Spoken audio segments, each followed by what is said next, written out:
Hola, y en este video te muestro cómo cambiar el idioma en Garmin Vivo Active 6.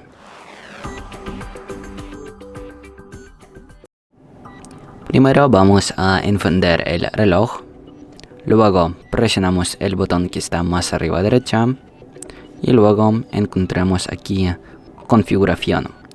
Luego pulsamos en sistema y aquí más abajo tenemos que encontrar idioma. Está aquí y podemos cambiar a un idioma que queremos simplemente deslizando hacia abajo o hacia arriba. En mi caso voy a poner en inglés y ya está. Y bueno, si os gusta el vídeo, si esta información ha sido útil para ti, deja un me gusta y no olvides a suscribirse al canal. Hasta luego.